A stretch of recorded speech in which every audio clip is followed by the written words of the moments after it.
Ini kejadian sekitar 5 tahun lalu di daerah Jakarta. Ada satu keluarga, bapak, ibu, 3 orang anak. Nah tapi gue ngambil dari point of view anak tengahnya ya. Namanya Tia. Tia ini umurnya 25 tahun, belum nikah. Dan Tia ini tuh baru beberapa bulan balik ke rumahnya lagi. Karena tadinya dia tuh kuliah di Malaysia dan kerja di sana. Oke. Tapi karena nyokapnya sakit, akhirnya dia balik ke Indonesia, dia balik ke Jakarta dan dapat kerja di situ. Sambil dia bisa urus ibunya gitu. Karena abangnya Tia tuh udah nikah dan udah nggak tinggal serumah sama dia. Dan bokapnya Tia itu jarang pulang, sering banget keluar kota buat ngurusin bisnisnya.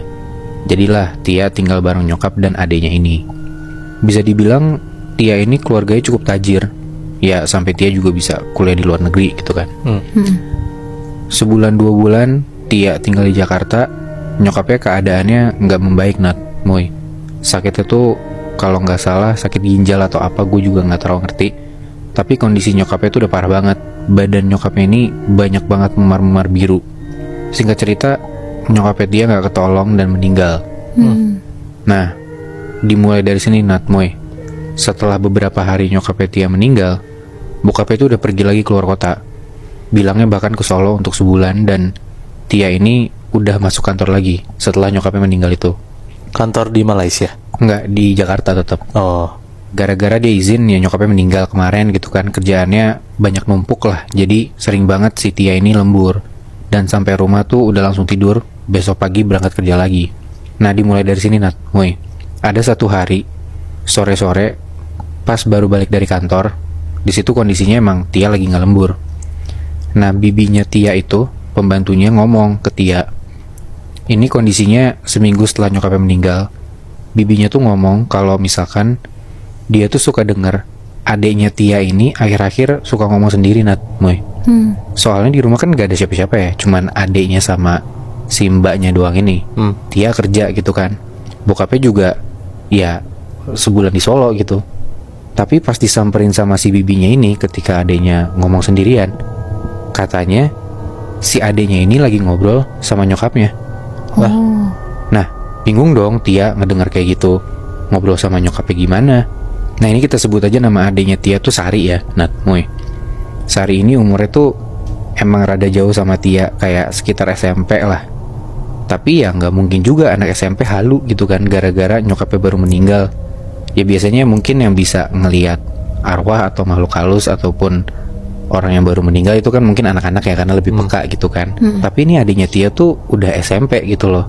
Dan dia juga nggak indigo? Nggak indigo, ya anak biasa pada umumnya aja gitu. Dan bibinya juga ngomong, tadi tuh tiba-tiba si Sari ke dapur, terus ngambil air di gelas, yang gelasnya tuh suka dipakai sama ibunya kalau minum. Tau gak sih lo kalau misalkan orang tuh punya gelas kesukaan gitu kan. Nah kayak gelas kesayangan gitu, si Sari ini ngambil dari dapur, terus dia jalan ke arah kamarnya dia. Ditanya sama bibinya, Sari kok tumben pakai gelasnya ibu? Sari jawab, iya ibu minta diambilin minum. Loh? Terus mbaknya bingung dong, hah dek, kan ibu udah nggak ada. Tapi adeknya ini ngeyel malah bilang, itu ibu ada kok di kamar aku lagi ngobrol sama ibu. Dia bilang gitu. Dan di situ ibunya minta untuk diambilin air gitu loh, makanya dia ngambil air ke dapur. Tapi pas diikutin sama bibinya ke kamar Sari, bibinya ini nggak ngeliat ada siapa-siapa. Dan hal ini dikonfirm sama Tia ke adeknya. Tapi adeknya pun ngaku dengan polosnya kalau dia emang masih sering ngobrol sama nyokapnya di kamarnya dia. Besokan harinya gara-gara Sari kayak gitu, Sari dibawalah ke dokter. Gue nggak ngerti nih dokter atau psikolog atau apa. Tapi intinya kata si orang ahli ini, ya secara medis Sari itu nggak kenapa-napa, sehat-sehat aja. Nah malamnya Moy, pas udah di rumah, itu kayak sekitar jam 9-an malam, Tia tuh nyium bau busuk banget, kayak bau bangkai tikus gitu. Dan ternyata pas dicari, munculnya itu dari kamar Sari, dari kamar adeknya. Pas kamar Sari dibuka, bau busuknya tuh hilang. Dan kondisi kamar Sari ini gelap banget. Samar-samar tuh kelihatan kalau Sari tuh posisinya tidur.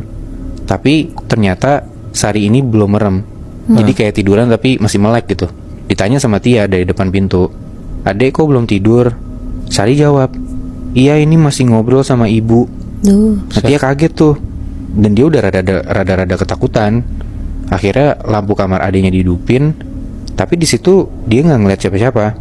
Dan dengan masih nyoba buat tenang, Tia tuh nanya, "Mana, nggak ada kok ibunya," gitu.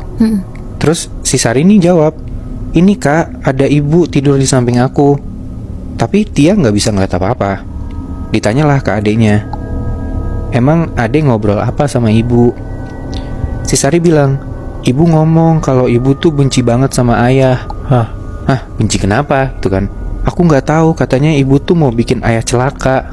Makin bingung dong Tia, kenapa gitu kan. Terus Sari cuma jawab, "Nggak tahu kak, aku nggak ngerti maksudnya gimana." Dari situ akhirnya Sari ini disuruh tidur sama Tia, berdua di kamarnya Tia gitu, di bawah lah adiknya. Nah malamnya pas mereka lagi tidur itu si Tia kakaknya itu tuh mimpinya tuh dia tuh lagi di dalam kamarnya dia, lagi tidur, dan dia tidur bareng adiknya sama si Sari. Tapi Sari ini kayak ngebelakangin Tia gitu sambil meluk guling, kebayang gak sih lo? Nah tapi Tia tuh ngelihat guling yang dipeluk sama adiknya tuh gede banget. Dan ternyata pas diperhatiin itu bukan guling itu pocong. Ih, anjing. Yang mana sosok pocongnya itu sosok pocong ibunya Tia yang badannya udah setengah membusuk. Di situ Tia kaget banget dan dia langsung kebangun. Tapi untungnya pas dia bangun tuh udah rada pagi dan dia langsung sholat subuh, siap-siap, dan dia berangkat kerja lah. Sebelum berangkat dia nitip ke mbaknya, nitip Sari gitu, takutnya Sari kenapa-napa. Nah pas maghrib, dan di situ emang kondisinya Tia nih lagi lembur, Tia ini ditelepon sama mbaknya dari rumah. Mbaknya bilang kalau Sari tuh ngambil gunting di dapur, terus masuk ke kamarnya dia. Nah Tia bilang kayak dia rada takut dong, takutnya nih adiknya kenapa-napa gitu kan, entah ngelakuin hal yang bahaya gitu kan. Si Tia bilang ke mbaknya, "Coba diikutin aja mbak, takut kenapa-napa. Ini saya balik sekarang deh ke rumah." Selama perjalanan pun Tia nggak ditelepon apa-apa sama mbaknya. Dan sekitar jam 8-an malam Tia udah sampai rumah. Mbaknya tuh cerita kalau Sari tuh ngambil gunting kan tadi dari dapur. Terus si Sari ini masuk ke kamar. Jauh dari luar pintu kamar mbaknya tuh nanya, "Adek mau ngapain?" Terus dari dalam kamar si Sari ini ngomong, "Ini ibu tangannya keikat, minta dibukain talinya." Pas dilihat di dalam kamar, si Sari ini nyoba kayak buat ngegunting tali pocong nyokapnya sendiri. Tapi nggak bisa, nggak berhasil gitu. Mbaknya udah ketakutan banget di situ dan akhirnya mbaknya cabutlah pergi ke kamarnya dia. Tapi untungnya ya Sari nggak kenapa-napa gitu. Tapi mbaknya ngelihat kalau ada pocong berarti, Bi? Ada, dan pocong itu sosoknya sosok nyokapnya Tia gitu loh. Dari situ mbaknya bilang kalau baiknya Sari ini dibawa pindah dulu aja dari rumah. Saya juga gak ngerti soalnya ini rumah kenapa, takutnya emang rumahnya dihantuin nyokapnya gitu loh. Jadi ya udah ngungsi aja. Dan malam itu juga Tia, adeknya sama mbaknya bertiga tuh packing dan ngungsi ke rumah abangnya yang cowok itu, yang udah punya rumah sendiri. Nah tapi begitu sampai rumah abangnya, Tia tuh baru ingat kalau laptopnya dia tuh ketinggalan di rumah karena saking buru-burunya. Akhirnya udahlah Tia tuh balik ke rumahnya lagi, minta ditemenin sama abangnya berdua. Sampai di rumah tuh kosong kan. Terus Tia ke atas karena kamarnya Tia di lantai 2, abangnya nunggu di bawah. Terus pas Tia turun ke bawah, dia kaget banget gara-gara abangnya Tia tuh berdiri diem ngelihat ke arah kamar nyokapnya. Dan di depan kamar nyokapnya itu ada nyokapnya Tia dalam bentuk pocong. Depannya si kakaknya ini. Emang agak jauh sih. Di situ Tia lari kenceng banget mau keluar, tapi abangnya bilang, "Jangan lari, ini kan ibu kita." Tapi gak lama setelah itu sosok si ibunya ini hilang gitu aja. Tapi entah kenapa abangnya Tia ini ngerasa kalau nyokapnya tuh mau nyampein sesuatu ke mereka, tapi abangnya gak tahu apa, abangnya gak ngerti. Akhirnya beberapa hari kemudian Tia dan abangnya tuh balik lagi ke rumah mereka. Kali ini abangnya Tia tuh bawa temen yang emang anak pesantren dan paham lah hal-hal mistis kayak gini. Mereka coba sholatin tuh rumahnya, didoain sampai sekitar waktu maghrib. Muncul tuh bau busuk sekitar jam 6 sore. Dan gak lama setelah itu muncul sosok nyokapnya Tia dalam bentuk pocong, muncul lagi di depan kamar nyokapnya ini. Itu benar-benar muncul dan lama banget munculnya. Tapi si sosok ini diem gitu aja Dan yang bisa dalam tanda kutip komunikasi tuh temennya abangnya si Tia ini. Kita sebut aja nama temennya tuh Agung gitu ya. Setelah akhirnya sosok nyokapnya ini hilang, Agung tuh cerita ke Tia sama abangnya. Nyokapnya tuh emang mau nyampein pesan kalau nyokapnya tuh marah banget. Dia marah sama bokapnya. Tapi aku ngerasa kayaknya ini masalah keluarga dan makanya dia tuh nggak ngulik untuk nanya ke sosok nyokapnya ini. Agung bilang kalau bisa aja nyokapnya tuh nyampein pesan lewat mimpi. Jadi coba didengar aja kalau misalkan lu mimpi, mungkin bisa dapat petunjuk. Nah Agung tuh merasa kayak karena ini masalah keluarga, dia nggak mau ikut campur lah. Tapi kalau misalkan udah tahu persoalannya apa, ya dia mau bantu gitu. Bener aja Nat, Muy. Malamnya si Tia ini mimpi kalau dia tuh disamperin sama sosok ibunya. Tapi kali ini wujud ibunya tuh wujud yang bagus, nggak kelihatan memar-memar sakit dan cantik lah ibunya. Ibunya bilang di dalam mimpinya itu kalau selama ini Tia sekolah, abangnya sekolah, adiknya sekolah, mereka hidup, mereka makan, jajan segala macem, yaitu atas ulah bapaknya dia. Ya Tia ngomong dong, lah ya emang iya kan dia bokap gua gitu. Tapi ternyata semua uang dari bokapnya itu uang haram. Bahkan ibunya ini meninggal gara-gara ditumbalin sama bapaknya sendiri. Oh, gitu. Bapaknya pesugihan. Iya, jadi suaminya si ibu ini, ya si bokapnya Tia itu numbalin nyokapnya Tia biar apa yang udah didapetin sama bokapnya ini tetap lancar dan mereka tetap kaya gitu loh. Tia kaget banget ngedenger hal kayak gitu dari mimpinya dia gitu loh. Ya nggak percaya dong si Tia ini, masa bapak gue tega sih numbalin istrinya sendiri gitu.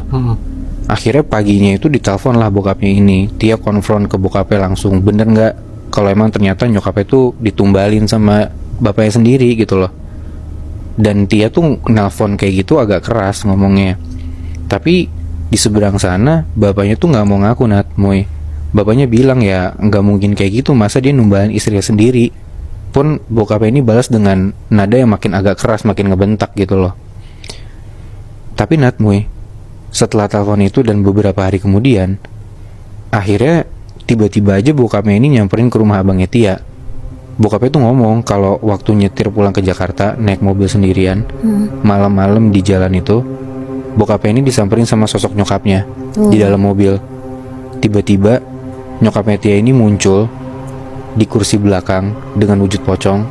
Terus tiba-tiba muncul lagi, pindah ke kursi depan di samping bokapnya. Sampai pas udah hilang, tiba-tiba nyokapnya ini muncul jatuh kenceng banget di atas kap mobil. Iya. Hampir kecelakaan tuh bokapnya gara-gara itu. Dan atas kejadian itulah akhirnya bokapnya ini ngaku ke anak-anaknya kalau memang dia beneran numbalin istrinya sendiri. Dipanggil lah si Agung sama kakaknya Tia gitu kan. Agung bilang ya mau gak mau uang hasil semua yang didapat dari uang haram ini harus dibersihin. Tapi ya sulitnya harta yang dia udah punya tuh udah jadi barang, udah jadi rumah, udah nyampur semua gitu loh. Tapi ya gara-gara itu Tia dan abangnya mau untuk tetap ngelakuin ngebersihin hartanya dia lah, daripada gua kenapa-napa gitu kan. Akhirnya beneran tuh Nat, Muy, semua harta mereka jual. Dan saking bencinya Tia dan abangnya ke bokapnya ini, bokap itu ditinggal sendiri gitu aja, nggak diurusin gitu. Tia dan abangnya pun bener-bener bisa dibilang mulai dari nol lah gara-gara hal ini. Gara-gara yang mereka ya jatuh miskin gitu loh. Kena batunya juga kan mereka. Tia dan adiknya akhirnya pindah ke Bandung, abangnya dengan keluarganya dia sendiri dan ya struggle masing-masing. Sedangkan bokapnya itu sendirian. Dan terakhir dari cerita teman gua yang dia dapat kabar dari Tia, bokapnya ini masih nyari ilmu buat ngelakuin pesugihan lagi kemana-mana. Sampai akhirnya sekitar 2 tahunan lalu bokapnya ini meninggal dengan penyakit yang sama kayak nyokapnya dulu, yang memar-memar biru badannya gitu banyak. Dan bokapnya meninggal dalam keadaan sendiri, gak ada yang ngurusin dia sama sekali. Anjir, udah kayak gitu masih gak kapok buat nyari pesugihan ya? Bener. Dan yang lebih parahnya lagi, yang ditumbalin istrinya sendiri, Muy. Iya.